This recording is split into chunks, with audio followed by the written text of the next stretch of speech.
Disclaimer: it's inspired by reality, shaped by imagination.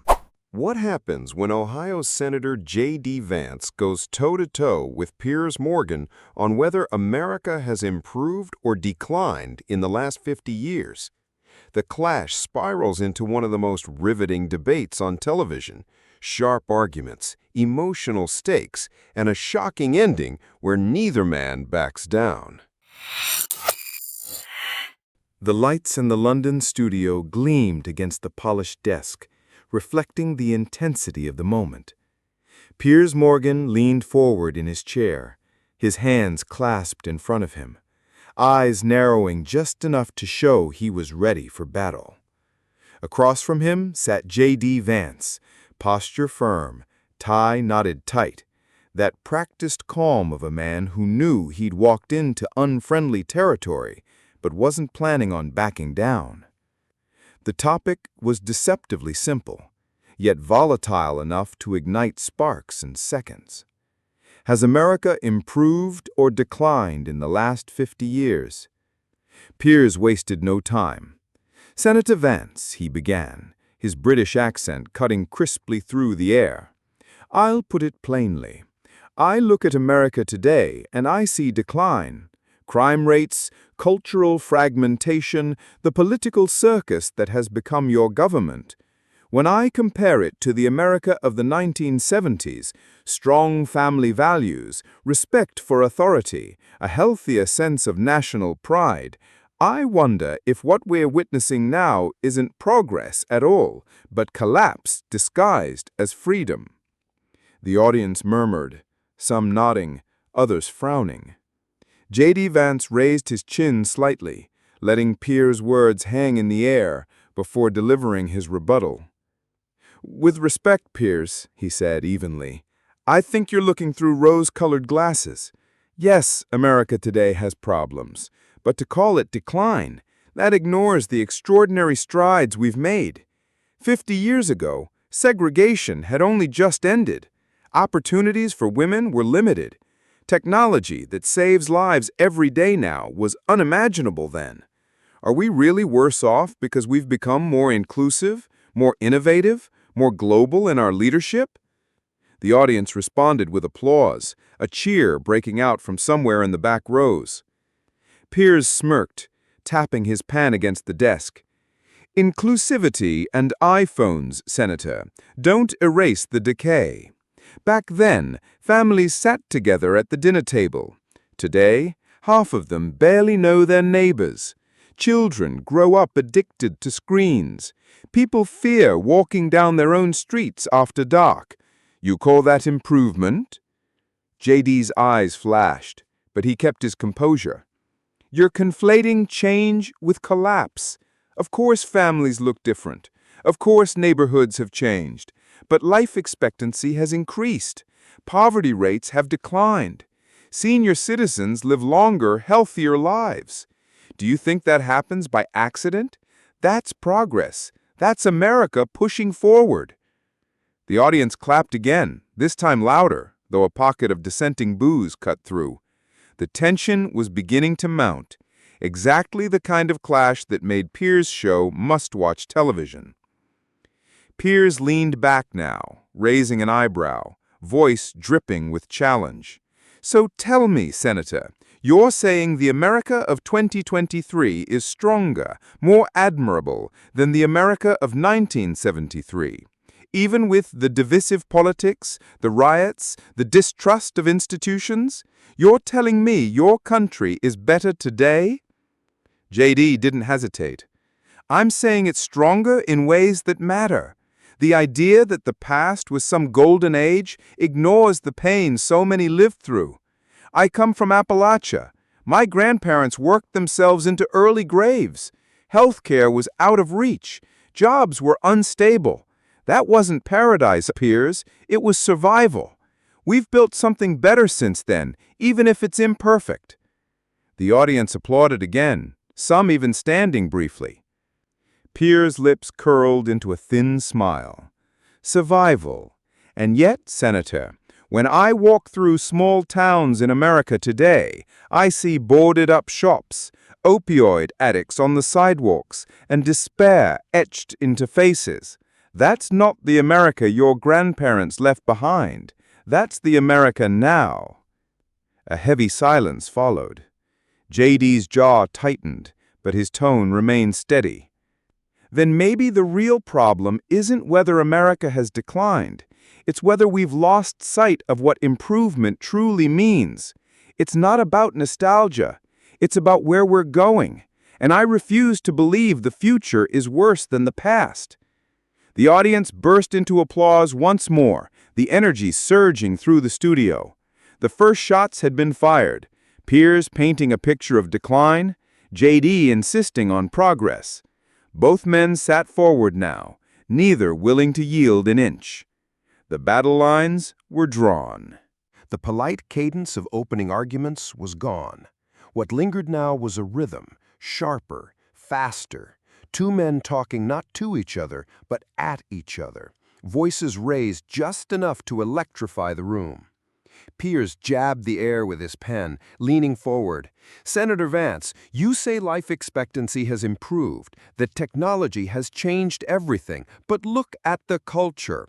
Half of America doesn't trust its elections. Families have fractured. Schools are battlegrounds of ideology instead of education. I look at that and see not progress, but erosion of what made America strong." JD leaned in, his voice firmer, eyes narrowing slightly. "With respect, Piers, what you call erosion, I call evolution.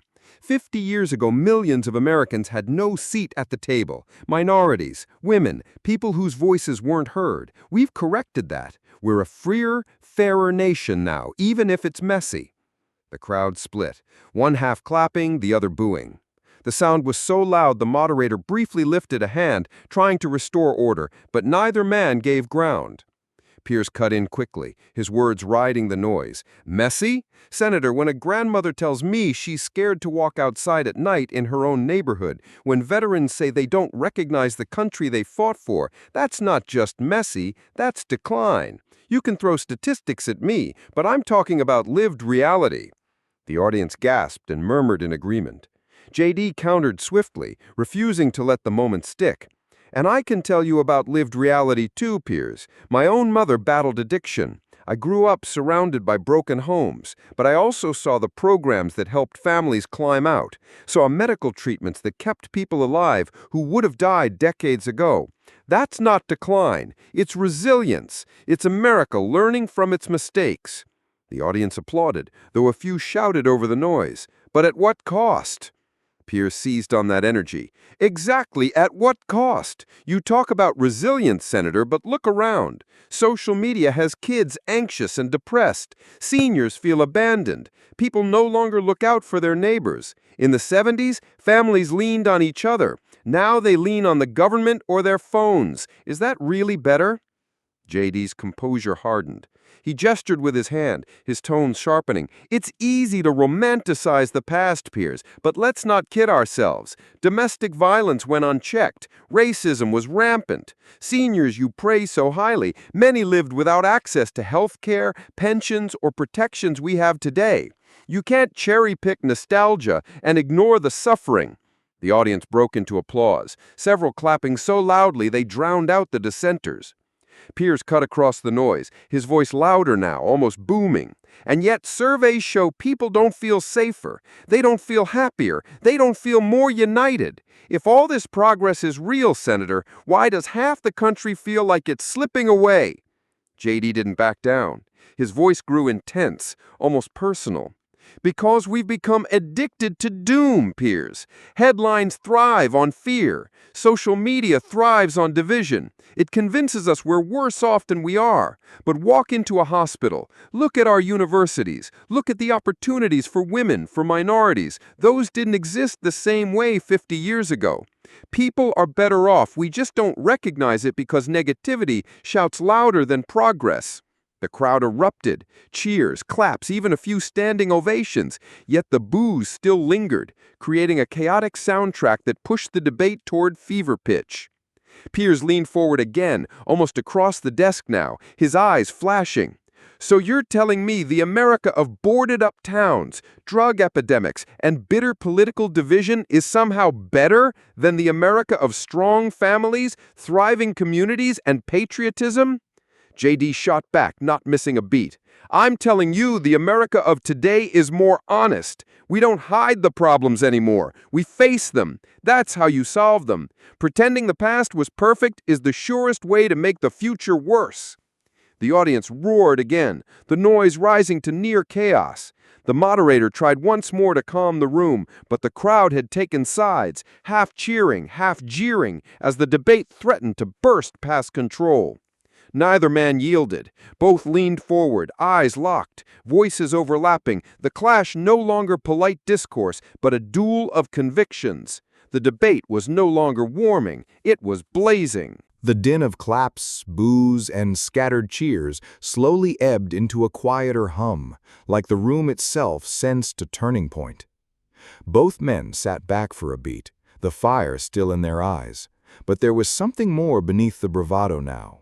Something heavier. JD Vance was the first to shift tone. His voice softened, but the intensity remained. Piers, you talk about decline as if America fell off some cliff. But for families like mine, working class, Appalachian, scraping by, 50 years ago wasn't some golden age. My grandmother raised me while my mom battled addiction. She didn't have support. She didn't have resources. She had grit, but grit alone doesn't put food on the table. The audience grew quiet, his words slicing through the noise. JD's gaze swept the crowd before returning to Piers. You say families used to lean on each other. That's true.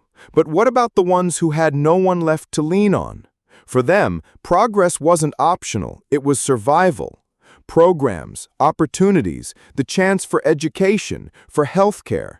That's what allowed me to stand here today, not some mythical America where everything was perfect. The audience erupted into applause, a few people shouting, "That's right." JD leaned forward, eyes sharp. So when you say America has declined, Piers, you erase people like me, families who were invisible back then but have a voice now. Piers let the applause settle before responding, his jaw set, eyes narrowing. When he spoke, his voice had dropped into a lower register, quieter but cutting. Senator, I respect your story, truly, but let me tell you mine. I grew up in Britain, yes, but I've spent decades watching America, covering its highs and lows. And I've sat with elderly Americans who did live through that so-called golden age. Men who fought in World War II, women who raised families on one paycheck, who felt safe leaving their doors unlocked. They tell me today's America feels alien to them, dangerous, fractured, cynical. They're not looking through rose-colored glasses, Senator. They're mourning what's been lost. The audience murmured in sympathy, some clapping gently, others nodding solemnly. Piers leaned in, his eyes locked on JD's. I once spoke to an 85-year-old veteran who told me, through tears, that he'd never felt prouder of his country than in the 1960s. He said even when America struggled, there was a sense of unity, a belief in something bigger than yourself. And he told me, now he doesn't recognize the land he fought for. That, Senator, is not nostalgia. That's heartbreak. The audience gasped, and silence settled like a heavy blanket. JD shifted in his chair, his jaw tightening. And what about the black Americans of the 60s, Piers? Or women who were shut out of jobs? Or gay Americans forced to live in hiding? You talk about unity, but unity for who? For those who already had power? For those who fit the mold? I'm not saying we've solved everything, but I'd rather live in a country that faces its flaws than one that buries them under a false sense of togetherness. The audience clapped again, louder this time, though not without scattered boos. The divide was raw, visible in the crowd itself. Piers didn't flinch. He raised his voice, passionate now.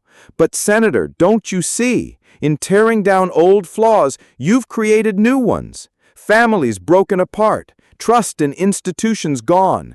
Communities that once thrived now hollowed out. Yes, the past had its sins, but the present is bleeding out in front of us.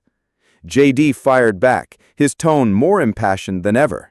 And I'm telling you, we're still alive, still fighting, still pushing. That's the essence of America, not pretending we're perfect, but proving we're resilient. That veteran you spoke about, he fought because he believed in America's ability to become better, not to stay the same. That belief didn't die with him. It's still alive. The studio exploded. Applause, shouts, some even standing to cheer, while others booed so loudly they drowned out the claps. The clash was no longer academic. It was personal, deeply emotional, and the room itself seemed torn in half. JD spoke for the future, Piers for the past, both men convinced they carried the torch of truth. And in that moment, the debate had become more than just politics. It was a battle of memory versus hope, nostalgia versus progress, heartbreak versus resilience. The emotional heart of the clash had been laid bare. The applause from the last exchange slowly faded, but the air in the studio remained tense, like a courtroom after a shocking testimony. Both men sat upright now, shoulders squared, each refusing to break eye contact with the other. Piers tapped his pen against the desk, a sharp staccato that cut through the silence. "Senator Vance," he said deliberately, "you speak of resilience, of progress. But resilience implies survival. The America I see isn't surviving, it's limping. 50 years ago, there was cohesion. Today, your nation feels like a patchwork quilt fraying at the seams."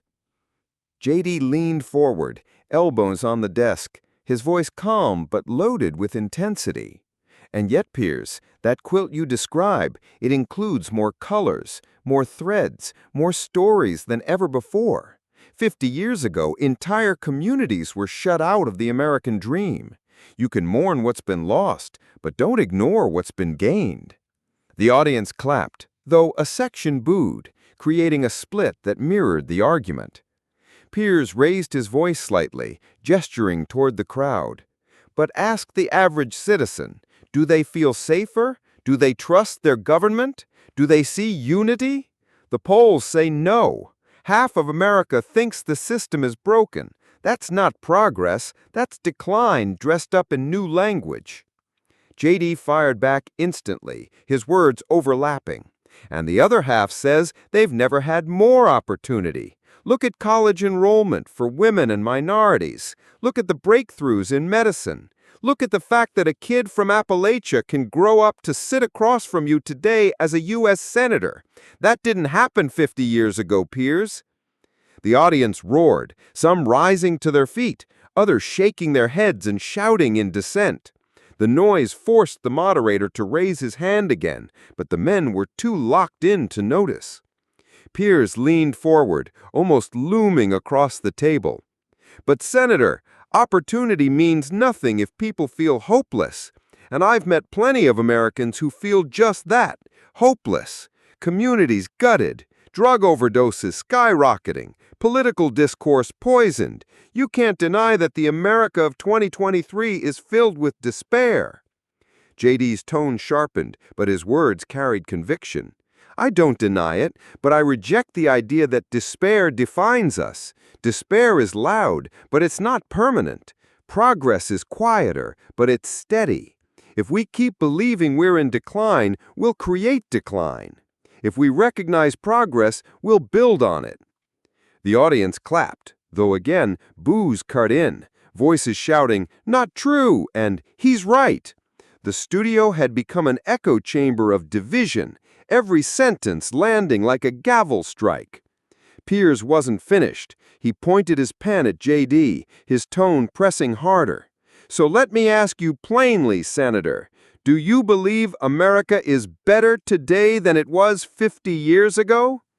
JD leaned in, his eyes locked on Piers, voice unwavering. "Yes, flawed, messy, divided, but better, because more people have a chance at the dream than they did then. The crowd exploded, cheers and boos colliding in a wall of noise that rattled the studio. Piers shook his head, lips pressed tight, refusing to yield an inch. The standoff had reached its peak. Neither man moved, neither man conceded, and the audience was left hanging in the middle, caught between two visions of the same nation, one rooted in memory, the other in hope. The studio was alive with energy, the kind of restless electricity that happens when no one knows what will come next. The applause and boos from the last exchange had only just begun to fade when the moderator leaned in, raising his hand as if to calm a storm.